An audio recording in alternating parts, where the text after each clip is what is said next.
à la dignité.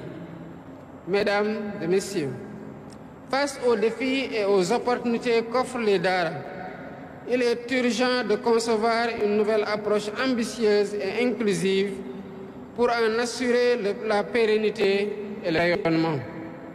C'est pourquoi j'annonce aujourd'hui la convocation des premières assises nationales des Daara.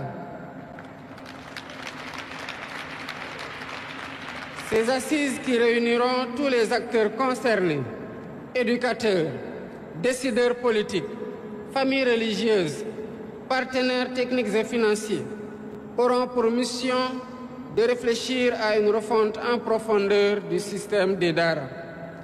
Il s'agira, dans le cadre de ces assises, de repenser leur place dans le système éducatif national afin de garantir une équité totale entre tous les enfants sénégalais, quelle que soit leur voie éducative.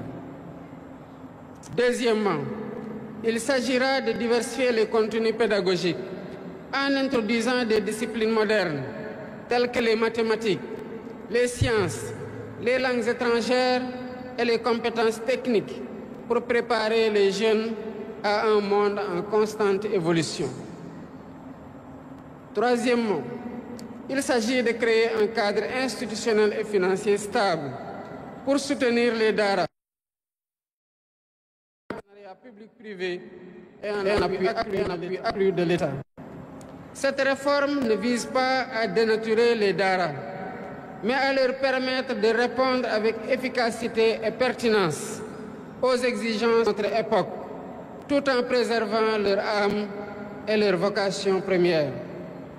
Déjà, les Daara modernes témoignent de leur capacité à s'adapter et à exceller. Les succès éclatants des Ndongo Daara lors des compétitions internationales de mémorisation et de récitation du Saint-Coran en sont une preuve éclatante. Ces jeunes garçons comme filles font honneur à la nation et portent haut le flambeau de l'excellence sénégalaise. Par ailleurs, les élèves issus des Daara qui poursuivent des études classiques dans nos universités et établissements d'enseignement supérieur illustrent la complémentarité qui peut exister entre tradition et modernité.